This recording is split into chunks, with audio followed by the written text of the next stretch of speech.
Welcome to the show Gold Squadron Gays. It's the podcast where two Star Wars loving gays talk about and review their favorite Star Wars content while also being gay as hell. I'm your host, Bradley Brower.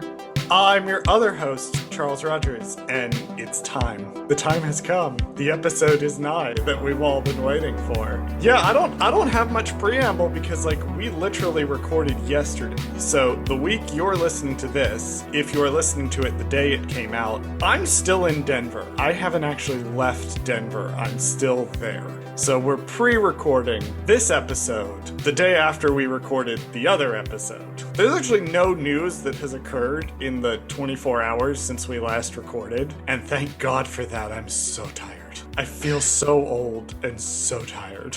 I will say my new latest thing that the TikTok algorithm has decided I want to see, and it's correct, is people reacting to the episode 5 of The Acolyte. Same. That is literally all my timeline is right now. That's all my timeline is right now. It's that and people talking about Veilguard, and that's basically it. That's mine. Also, random nursing stuff is on my timeline. That's a little weird, but that's yeah, there. okay. That's a little weird, but it has decided that's what I want to see is videos of people reacting to scenes from The Acolyte. Yeah, that's literally all I'm getting. I'm getting that, and then I'm getting that one interview with Leslie where she's just talking about stuff that she wanted to add and things like that, and her point of view and stuff. And I'm I just keep getting those two things intermixed, and I'm just oh, this is nice. I like the positive stuff. That's good. I like when the Star Wars algorithm is feeding me, positive content and not rage bait farming. Christ, I don't know what it is. I have never had to do this before, but I have started having to report posts on Facebook that pop across my... Wow, somebody's getting up there in age that they're reporting. I'm having to report... Well, some of them that come across, normally if I see something that's just shitting on something, yeah, I'll just ignore it. I'll just keep scrolling. Some of them have been so vile that I've been yeah, no, I need to report this. Nobody at Meta is actually going to look at it, but right. I need to report it. So I've been staying off of Facebook with regards to Star Wars, which is unfortunate because the Facebook algorithm thinks I want to see it. And I'm no, I do, just not on you, because your platform is terrible. You have ruined your platform over the last few years by turning it into a serving up of a bunch of shit I don't care about, so you can serve me sponsored posts. Which, that's the only thing I do like, is that Facebook has also figured out that I like trashy gay romance novels. Oh. It has figured out that I like those and will serve me up ads for those. And a couple of times they have actually sold me the book by looking so bad. So it does what it was supposed to do. It does what it... This is a case where it does correctly do what it's supposed to do. It also shows me a lot of Calvin and Hobbes comics. That's also odd. Correct. I do want to see those. Look, all I'm saying is, if you know that I read a lot of Calvin and Hobbes as a kid, it explains a lot about my personality. I feel that. Bradley's just nodding yes, I agree. Well, Bradley, what are we doing today? What are we covering? What's happening on the podcast? Today we're talking about the High Republic comic book issue number 170. Just kidding. No, if only. Look, if we had started this podcast a couple of years later, there's a non-zero chance it may have just been a High Republic podcast. It's You would have not. lived for that, I'm sure. I would have lived for that. I would have absolutely lived for that. Look, I am once again recommending that people check out both Dark Side Divas and First Steps of Star Wars podcast, both of whom covered some sort of High Republic thing during the strikes. I like that. Anyway, what are we actually doing today, Bradley? This week we're covering The Bad Batch Season 3, Episode 9, The Harbinger. As the Batch plan their next move, a mysterious stranger arrives. Charles, what is one thing you liked about this episode and one thing you did not? You want to take a fucking guess? You want to just guess what was the thing I liked about this episode? You like the way that Thatcher ran on the beach. The animation was nice. Your favorite. It was nice to see the puppy enjoying herself. I'm just kidding. Of course you love Ventress. Of course it was Ventress. Right. The return of Ventress. We're agreeing it is Ventress. Right. I don't even think we need to really... I mean, yes, obviously we both... That's the thing we liked about her presence alone. It's just like last week. Yeah. She existed and she said words. The one thing that I didn't like, we'll get to it a little bit, they did sort of say that they were going to explain, how she's back. And the clues are there, but they don't really justify it, I think, to the level that I would think they would have needed to. Right. In order to bring back a character whose death was so ingrained in the mythology. Right. Like where she died, how she died, Dark Disciple. If people have read a Star Wars book, there's like a 50-50 shot it's Dark Disciple. That is an insanely popular book. So I felt like the clues were there, and I also kind of understand that, like, yes, this episode's not about that. This episode's about Omega, and I do think it needed to be. But I think we could have gotten just a little bit more to kind of explain why she's here now. I agree. I think they didn't do enough. Yeah, I think we just needed a little more on that front. But I also get that maybe they're planning to use this character down the line for something else, and we're going to get more of that explanation then. It's hard to say because as we're recording this, there are no new animated shows announced. Right. There are no new shows announced, period. Right. Maybe a season 2 of The Acolyte, but that's the latest thing that we have any sort of discussion on at the moment. Yeah, and if you look at this season as a whole, like just season 3, normally when a show is ending, sometimes shows like to shoehorn in a backdoor pilot of some kind or introduce an idea for another show. I think they kind of were doing that with this episode. It's not a full backdoor pilot because it definitely was not like let's go fuck off and do this totally separate thing that has nothing to do with the overall plot. Like this was still ingrained in the plot in some capacity. So it's not a traditional backdoor pilot, but I do think that them introducing Ventress randomly for absolutely no reason, because it is not justified in this episode. She has one single meta plot reason for being here. Right. One. And I'm like, this leads me to believe that if they are planning another cartoon or whatever the next show is, it involves Ventress in some way, because I don't see why they would have brought her back truly, because you could have literally done this with any other Force user. It doesn't have to necessarily be Ventress. So I don't understand the significance of Ventress other than she's cool and we love her and she's amazing. But the fact that she has a very explicit death in the novel, and it's very clearly like explained and planned out, and it's based off of a old,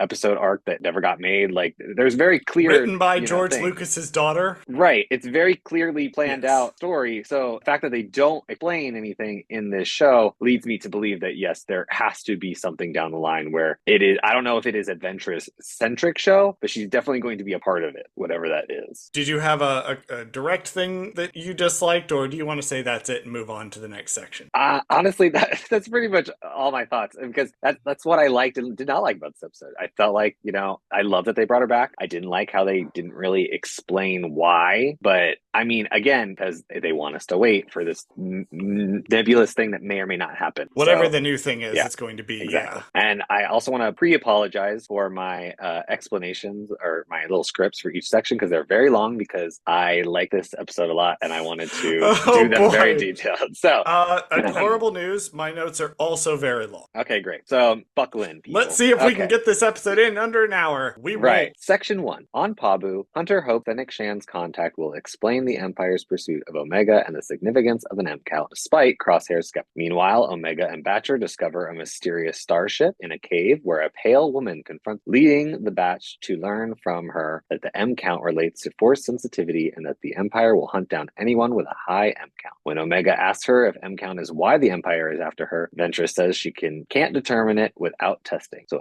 Omega insists on being tested, and Ventress reluctantly agrees, cautioning Omega that she asked. Do you know what the very first thing that struck out to me about the episode was? No. The weather's different. Oh. And that's interesting to me because, It's like cloudier? Yeah, a lot of times on planets, or even the same planet, we tend to get pretty clear, like standard weather for whatever that planet is. Right. Because it helps make lighting easier. It helps make animation easier. It helps basically lower the cost of production on episodes. If you always know that you're going to have this particular type of lighting on this particular planet. And it also goes back to like the single biome planets that we generally see in Star Wars. Tatooine is a desert planet, Hoth is an ice planet, etc., on and so on and so forth. This is why it's so bizarre that there's planets like Tython, where we have sometimes it's depicted as icy and sometimes it's depicted as Southern California. Because what? Planet can have multiple biomes? I thought it was a really interesting choice for them to have a weather pattern on Pabu that wasn't the standard, like the way they had historically lit it. Because generally they have day, night, that's it. And it really speaks to how confident the animators are in themselves that they made the choice. Ventress is here. The palette is going to be gray. Right. It's a very And then they were able to commit to that Yeah. by including it in with the weather. Yeah, I guess I didn't notice that before, but you're right. It's like very cloudy-esque. Like there's like a haze over the island. It's very like, you're right, gray coloring. Everything's kind of more pale now that she's here, I guess. That's the theme. Those little things that Batcher is chasing are called Moonyus.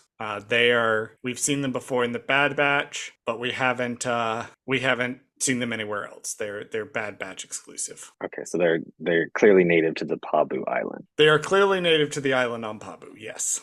Anyway, then Asajj Ventress shows up, but first they find her ship. Now I checked; it is just listed as Asajj Ventress's starship. Right. So this is not her ship from before. This is a new Correct. ship. Yeah, which is a shame because I miss her old ship, but that's fine. I think her other ship is so iconic, and just because it's like a sail, like a giant sail, like so it looks so pretty. It's not the like fan ship, and also it's not the ship that she has in Dark Disciple. So she has. I don't know what she has. What does she have in Dark Disciple? I guess I just didn't think. I believe it was. She has a ship. Let me Google and see what it was. Yeah, because I think of the sail one, like the fin, Ship. like the one fin from the cartoon. She has a specific ship, the Banshee in Dark Disciple, which got reused, I believe, for the Justifier. Oh, no, I'm mistaken. It was revamped for the Shadowcaster, which is Ketsu Onyo's ship in Rebels.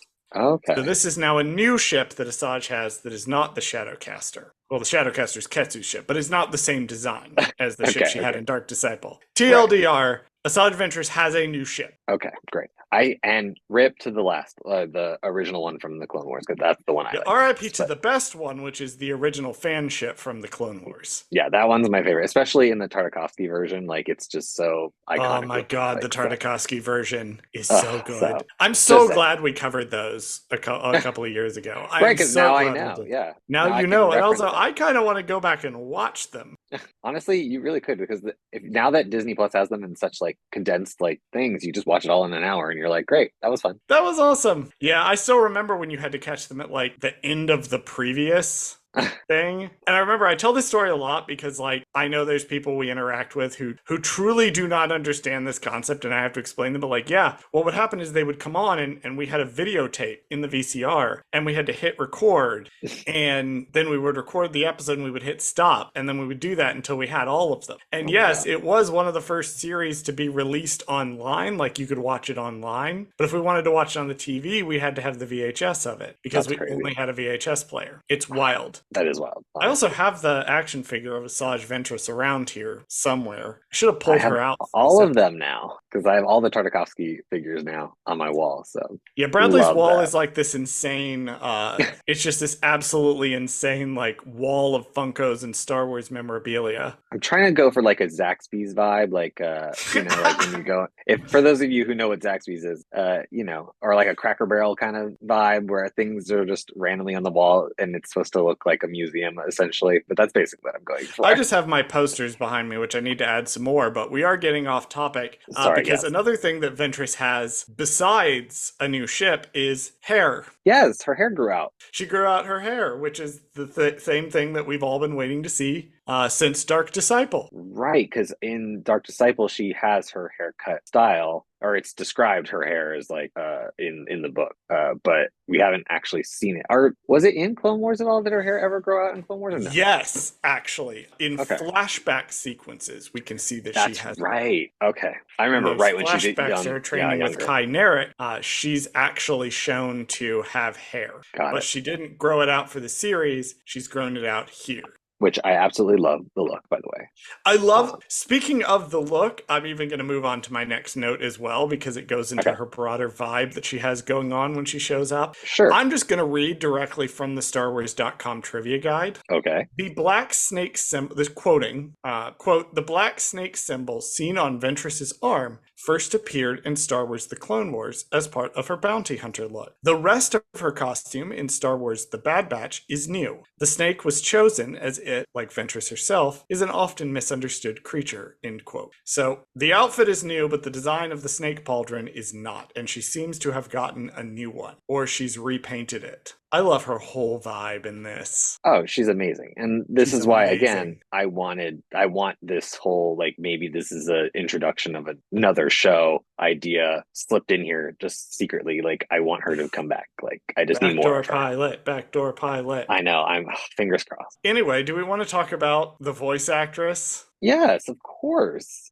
Because the voice actress is returning to voice Asajj Ventress. It is Nika Futterman. Yay. Nika Futterman has over 300 acting credits on IMDb. Just a lot of animation work. She's obviously been voicing Asajj Ventress since literally the Clone Wars movie. And that. she is in the first episode of the show to air, which is season 1, episode 1, Ambush. She's just been in a lot of random stuff. She's a big video game voice actress. I did check. She's been in a lot of the World of Warcraft expansions, but it does not have her listed as a particular voice. So I don't recognize her voice directly. Apparently, she is the voice of the female Lightforged in World of Warcraft, but that was the only thing I could find somebody had noted that was specifically her voice. But she does a lot of video games. Cool. And she's back playing Asajj Ventress again.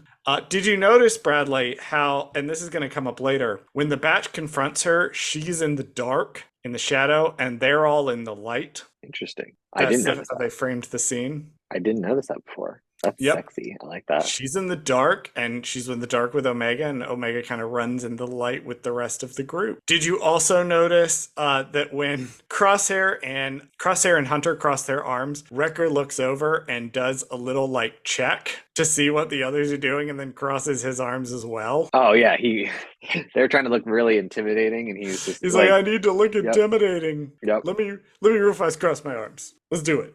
Grr. Which is funny because he is actually the most intimidating physically of all of the Batch, but then he's just this big cinnamon roll. Right. She has an interesting line, Asajj does, where she says that, like, she explains that basically midichlorians are a thing in the blood. Everybody has them to varying extents. And then Omega, she fucks up by being like, oh my gosh, I could be a Jedi. And Asajj is like, no. Your blood doesn't make you a Jedi. Training does. Training does. And I think that's a really interesting way to look at the Jedi. Right. That's a good, I think if you just looked at episode 1, The Phantom Menace, you might assume that high M count equals Jedi. But Jedi is not like just a broad force user. Jedi is a specific type of training and a specific type of ideology and a specific usage of the force. And different groups are going to use it different ways. We are seeing this currently in the Acolyte. Exactly. Yeah, because they're trying to be like, I'm not trying to get too much in the Acolyte, but it's like, the Jedi have this kind of hold on the Force right now. Like, they're kind of like the only people around, so that's what people think of as the Force, is just the Jedi. Like, they have the best branding. Yeah, right. Yes. They have all of the sponsorship deals. Yeah. They have all of the sponsorship deals, so everybody thinks Jedi. And no, there's actually other groups, like the Night Sisters. Ooh, yeah. Like the Sith. Both groups Asajj was part of, although she was more Sith adjacent. Right. By the way, Nika Futterman also voices that random villager that talks to Crosshair in the beginning. Because they had her in the recording booth anyway. Right. They were just like, hey, can you just do this one line real quick? So there's only three voice actors in this episode. D. Bradley Baker, Michelle Ong, and Nika Futterman. And you know what? I don't know if they just designed this show to be cost efficient, but clearly it is, because they took all the money that they saved on voice actors and put it into the animation. Exactly. I also think that this episode sort of continues on this trend, and it almost kind of closes out this idea of Omega needing to know who she is in a broader, like, cosmic sense. Right. Like, Omega has spent a lot of this show trying to figure out, in a way that a lot of young people do, what her identity is, who she is as a person. And now she's got this potential thing. She's, this will come up later. She's been brought up as a soldier, but now she's looking at it a particular way and saying, oh, well, now I have a chance to be a Jedi. Maybe I should look into that. So, like, she's somebody who's desperately looking for this form of identity, which is why she's like, yeah, I do want to take the test. She almost it pushes everybody into doing it. Section 2. Omega undergoes testing of her M count by Ventress on the rocky shore, involving balancing a fruit and focusing her mind, with Ventress confirming she's not a Jedi, but familiar with their ways. Meanwhile, Ventress assigns Omega a task to retrieve a white blossom. When she leaves, Crosshair reveals to the Batch that she is Asajj Ventress. She engages in combat with them, and upon Omega's return, Hunter reveals she is a war criminal. She says times have changed and they both lost in the Clone Wars. She warns them that the Empire is more dangerous. She tells them that she is not their enemy before walking away. Later that night, the batch debate whether Ventress can be trusted, with Omega advocating for giving her a chance based on her belief in people's capacity for change. So we'll get into some of the details of like Ventress herself, but the first thing I noted from this section that I thought was really interesting was Ventress's line about stop trying to have balance, just to balance. Paraphrase, she says just balance. It's very Yoda, do or do not, there is no try. I also like how I feel like every time we see something along these lines where you have the person who is clearly, knows about the Force or whatever, is like very skilled in the Force, training somebody who's never done it before or is learning it very freshly. And they're always just like, just do it. You just have to do it. Like, it's so easy for them to say, like, yeah. What's that TikTok sound that's like, I can't tell you, you just have to know. Well, I don't know. Right. That's for sure getting that vibe here. And it's like, I don't know. I remember them doing an interview with Michelle Ong about like where Omega's storyline was going this season. And I feel like they hinted at this episode when they were talking about it, but then they said something how they were like, well, the story was going one way and then we changed it and then it ends a different way. And I feel like this is that turning point right here. I think they were playing with the idea like, oh, she has a high M count, i.e. she has force powers or something. And clearly, spoiler alert, that doesn't go that way at the end of the season. But I feel like here they were kind of testing the limits, like what they wanted her to be. I suspect the change was that she was intended to go off with Ventress eventually. Like she would go off now, like at the end of the story. Like she was always going to go back to Tantus. That was always going to happen. Sure. But then she was going to be like, well, I got to go off with Ventress and do this thing. And what they changed it to was basically she got to spend another 10 years on Pabu with her family before she went off to embark on her own adventure. So we don't know. We'll never know. But I think there's definitely a reason this episode was written the way it was written and conceptualized the way it was conceptualized. I just think Ventress saying she knows some of the Jedi ways is so funny because, like, one, Ventress, you were an apprentice. Right. And not even, like, a real apprentice. Like, outside the bounds of the Jedi Order. Kynerik never told anybody about you. But also, two, you were then barely even an apprentice to Count Dooku. Right. And then he screwed you over. But also... I don't know. I do think she learned the Jedi ways by fighting them. That's what's so funny to me about this. Yeah.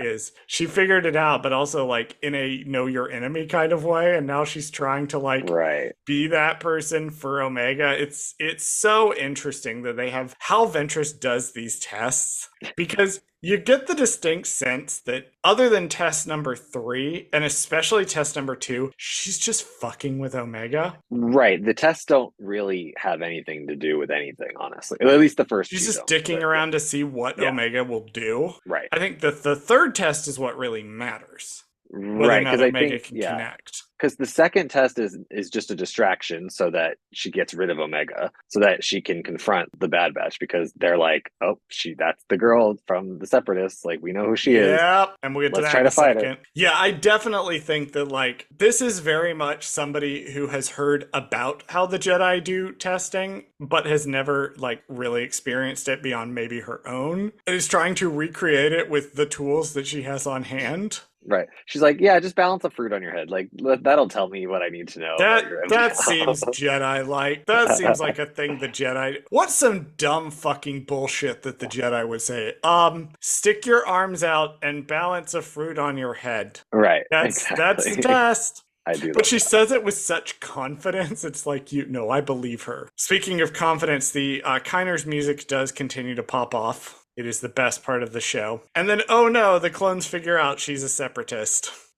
Which clearly goes over well. Oh yeah, they love that. Historically, too, like, they have not had good experiences with the Separatists, but also, like, she is a Separatist assassin and was a major battle commander. So it's a little different than, like, a guy who was in the Senate. Like, Ventress was out here doing war crimes. Like, you could maybe make an argument that the Separatist Senate didn't have much to do with what was happening on the battlefield. Ventress was fully out here performing war crimes. she was almost like a lone, like rogue soldier, kind of, if you think about it, because like I don't know if she necessarily represented the separatists in the way that they're kind of explaining it. Like she was just more Dooku's like henchman, Yeah, essentially. but she did like she was battlefield commanding like some of the Yeah, battles. Like she was involved in the strategy to attack Camino. That was a big one. And she also like represented the separatists at the meeting in the very first episode she's ever in. So like she clearly has some sort of battlefield authority. The point is she's a little different than a senator sitting on Roxas. She is actually out here right. murdering clones violently.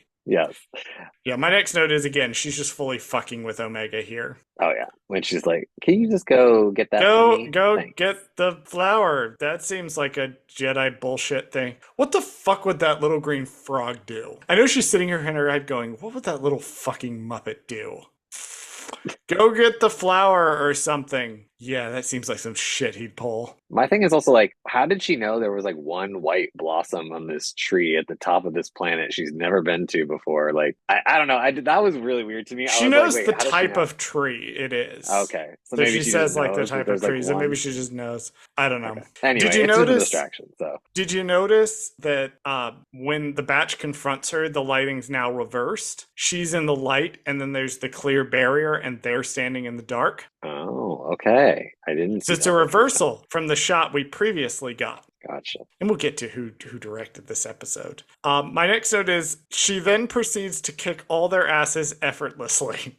With little to no resistance. It With was little to no resistance. And it's super funny because the Bad Batch is established to be some of the best soldiers that the Grand Army of the Republic had. right. And she just wipes the floor with them. Like she's not even trying. Also, I don't know if you noticed, but the animation is actually faster during this fight. Yes. It's a lot faster. Like she's going very quickly, and I get that it's like her Jedi or not Jedi, her like her Force abilities or whatever. Yes. But it's just weird to watch because we haven't seen that really in the show, and so everything's pretty slow and fighting. Now I it's, remember like, really watching sped this up. and being very impressed by it. Yeah, I love when Star Wars is martial arts. I think it's very fun. Anyway, she kicks all of their asses. I did have one note. It's really interesting that she does not pull her lightsaber until their group starts firing live blaster rounds to try to kill her. right. Then she pulls her lightsaber, deflects them, and still beats them without them taking basically any damage. She was never in danger in this scene. There is never a point where she is in danger here. She is so far outclassing these three men that it's kind of hilarious. I do want to talk about her lightsaber. Yes. Because this is the interesting part that I think a lot of people had an issue with when this first came out. Because if I recall, this is not the lightsaber she has in the book. In the book, she does have a different lightsaber, correct? That gold, but it is like a different lightsaber. It's not this curved one that she has now, which is just one of her old ones with now a gold blade. So I'm curious what this one is, / is this a different design or what it, you know what I'm talking about? I am looking to see. Yes, it is. She now has, it's not the same lightsaber as her old lightsaber. It's a new curved blade lightsaber.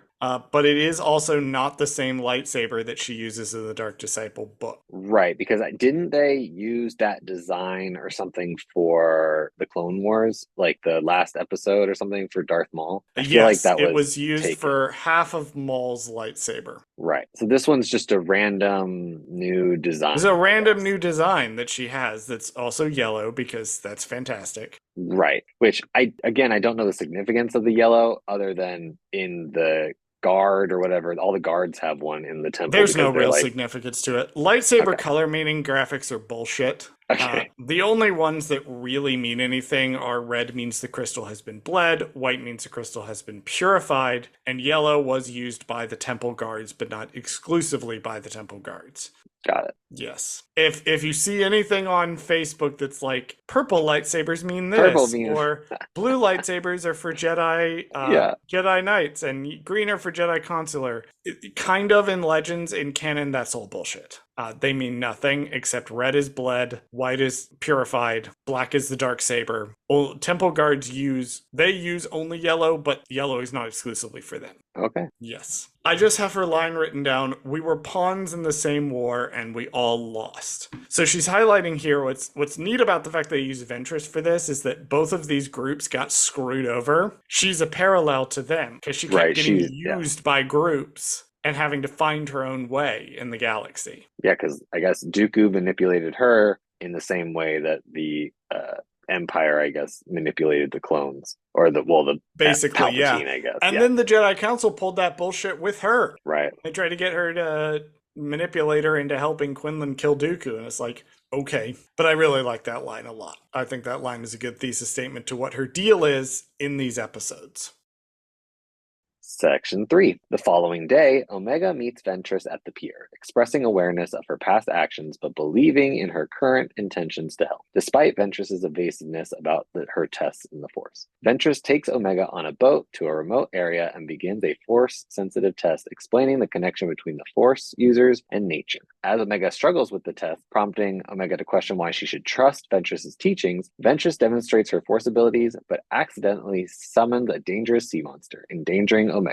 The other clones intervene on the Marauder, aggravating the creature until Omega convinces them to trust Ventress, who uses the Force to calm and communicate with the beast, resolving the situation peacefully before they return safely aboard the Marauder. I love how Omega's always still trying to see the best in people. Like, it's not a childish naivete that she had in, the first season, but she is still trying to see the best in people. Right. And again, I think we've said this before. It's essentially that is her Bad Batch or defective clone quirk, right? Is always seeing the best in people, gaining abilities from people, learning from the situation. She has that ability to just see the good in people and then utilize those skills. She's not as rigid, and she's much more empathetic. And I don't know if that's a mutation or because I really think she was unaltered. I don't think they did any sort of enhancement to her, but definitely because of her upbringing, she gets this much more empathetic and kind upbringing than the rigid adherence of the clones. The rest of the batch struggles very hard to see the good in Ventress because they only see the war criminal. Because you say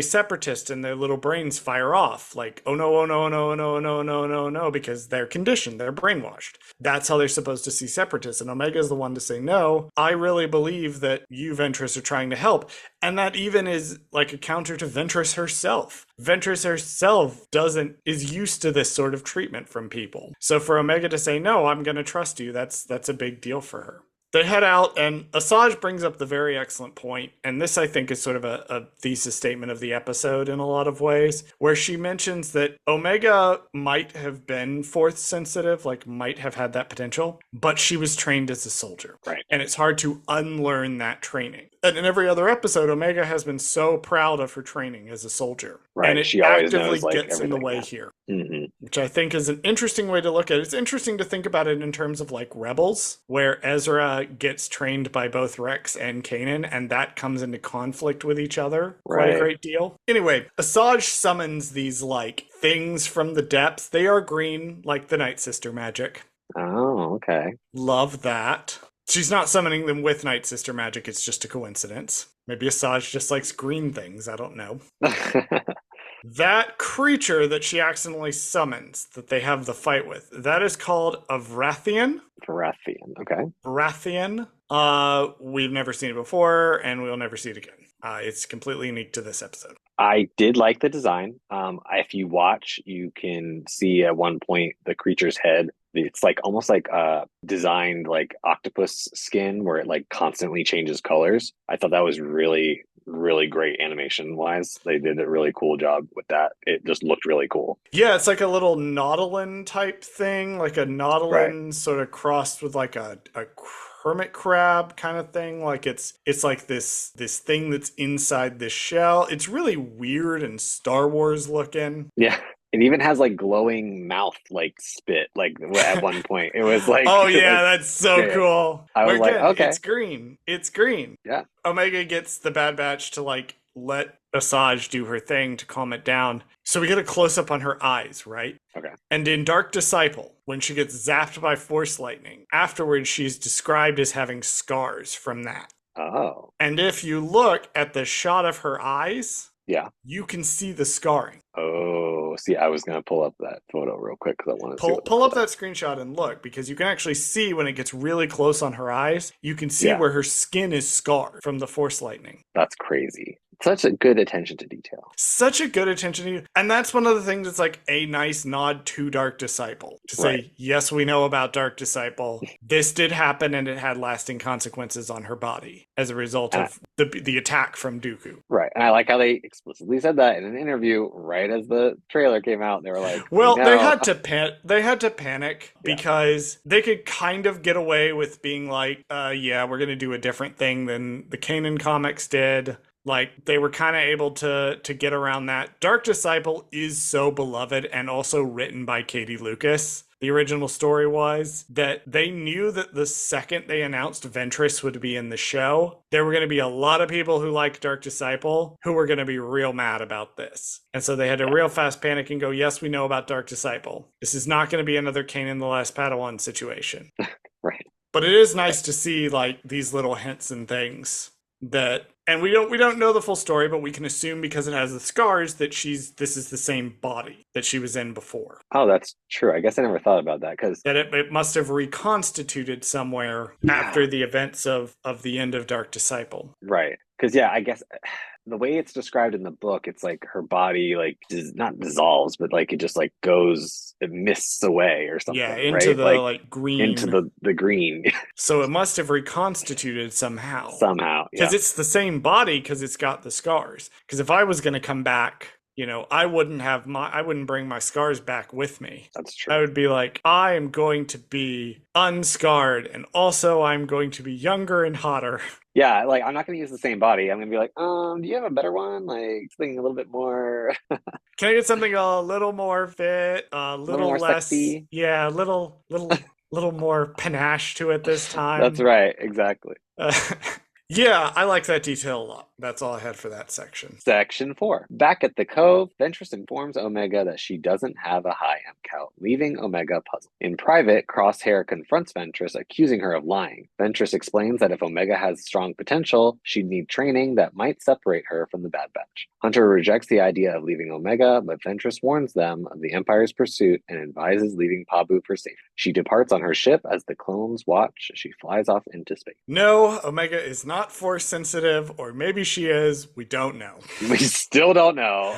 That's my note. Well, yeah. So I think that it's not really relevant to the narrative if she is or not, if she ever had that potential or not. And I think so for two reasons. One, even if she had a high M count, even if she had that potential before, she is now too set in her ways as a soldier and a member of the Bad Batch to be able to utilize that potential at all. Right. And number two, I think from what I'm gathering of Hemlock and his stuff at Tantis, it's less that her blood has a high M count and more that her blood has this like ability to act as a binding agent for these transfers.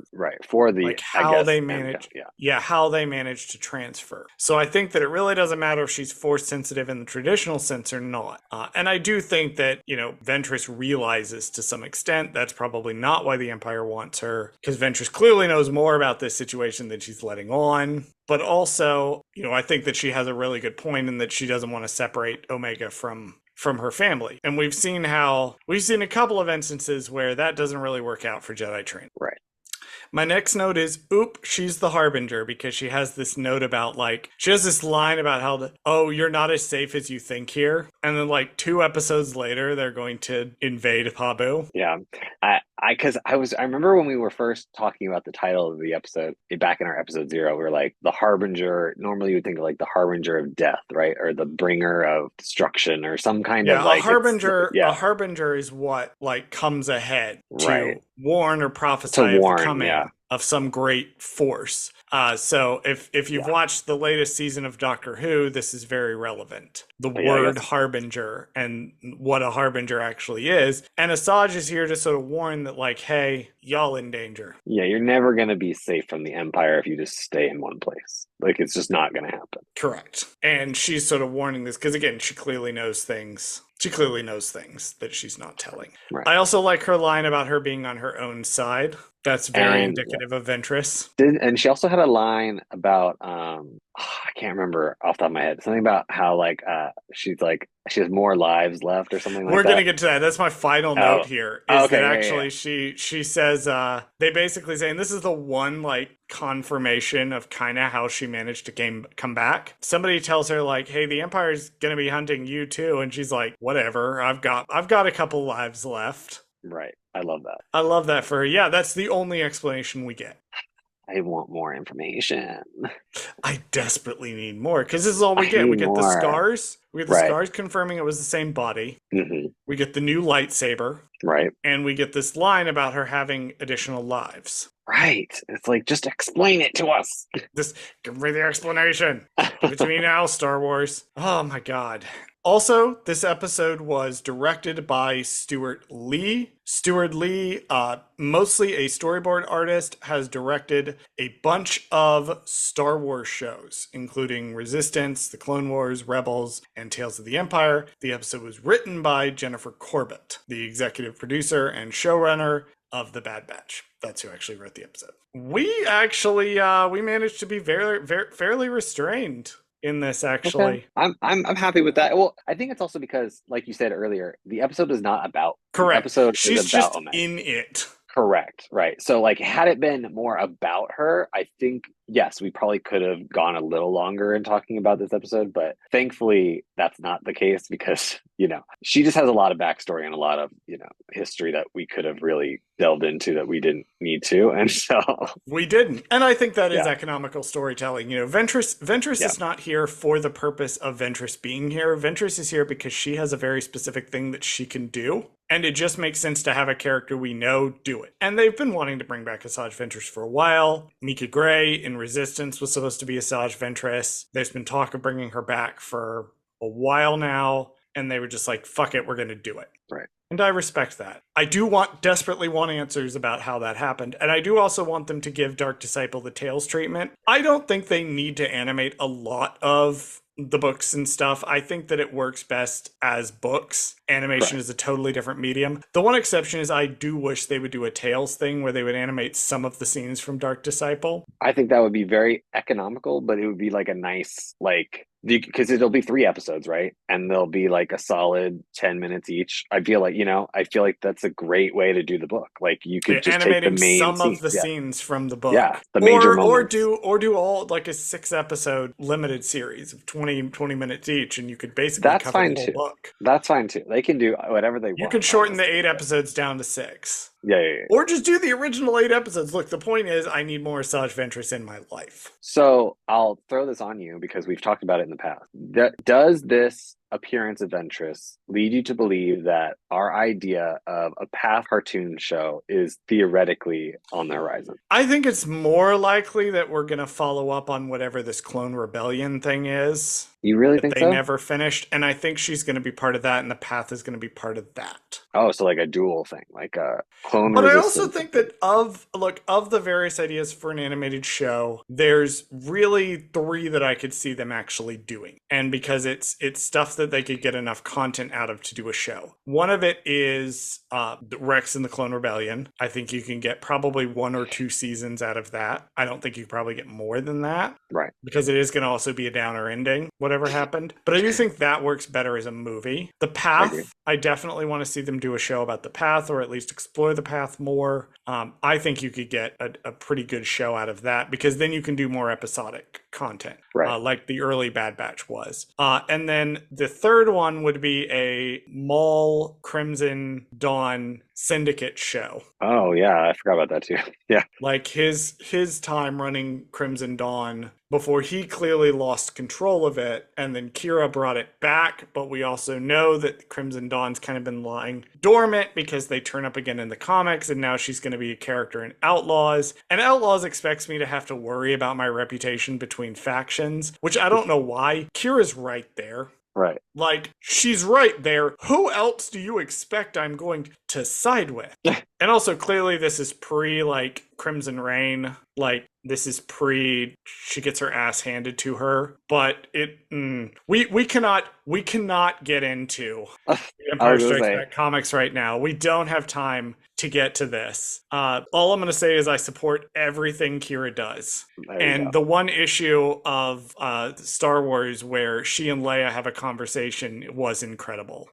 10 out of 10, no notes. Bradley, do we have any other final thoughts on this episode? Because I think this episode was good. Yeah, no, I think this is a good episode. I like that they brought Ventress back. She is obviously one of my favorite Star Wars characters that ever existed, and I've said that multiple times. You know, it's really a tie between her and Phasma. I just love like their energies and like their stories and stuff. But Ventress would ultimately be my favorite as of now. I feel like she's still my favorite character in Star Wars. So the fact that she came back is fantastic. I can't wait to see if they plan on doing more with her, whether that's a book, a comic, another cartoon, or possibly one day live action. I mean, give it to me. Like, you know, I really don't care. Just you can, whatever content they can do with her, if there's a Ventress Renaissance, I'm here. My final thought is I also support the Ventress Renaissance. Let's go. Let's do it. Let's do it. Alrighty. Next week, we are doing my favorite episode of the season. The one that managed to beat out Shadows of Tantus. We are doing Season 3, Episode 10, Identity Crisis. There you go. I remember the episode numbers now. Right. Alrighty. Pluggables. Bradley, you do reality TV shows that can be watched on Peacock and Bravo, including such shows as Married to Medicine and Temptation Island. Your most recent show was The Circle on Netflix, Season 6. We don't know when you have a new show coming, so we're just going to keep plugging The Circle. Also, you worked on Queen's Court. Is Queen's Court getting another season? I heard through the grapevine that they do have a second season already, I think. I don't know if that's been announced or if it's came out yet or not, but they're also doing a spinoff, which is called King's Court. But I don't know if that's going to be a thing or if I'm going to be involved in that or whatever. But I just heard through the grapevine that that's You heard through the grapevine that that's happening. Yeah. Ooh. You can also find me on the Star Wars TTRPG podcast For Light and Dice, where I'm on it with a bunch of fantastic queer people playing a TTRPG, and we are desperately trying to get the party together after having been split for way too many episodes because some of us are lore nerds and really care about how quickly you can get across the galaxy when you do not have a path engine. I also have a series of gay thriller mystery novels called Beach House Studios. You can find those on Amazon Kindle. The week you are listening to this, there should be a major announcement about that series. So pay attention to my social media. If you're following me on that, it's at CWRogers6 on every single platform on which I have social media. So keep an eye on that. So Bradley, go ahead and run our socials. Thank you for listening to this episode of Gold Squadron Gaze. Did Charles fuck something up? Email us at goldsquadrongaze@gmail.com to let us know. You can also find us on Twitter at @GoldSquadGaze, and you can find us on TikTok and Instagram at @GoldSquadronGaze. You can also find us on YouTube at our Gold Squadron Gaze YouTube channel, where we post full episodes of this show. Finally, if you liked the show, don't forget to rate us and give us a review on your favorite podcast platform. That allows other people to find our show. As always, thank you for listening to Gold Squadron Gaze, and we'll see you next week. We might actually come in under an hour. I was going to say, somehow.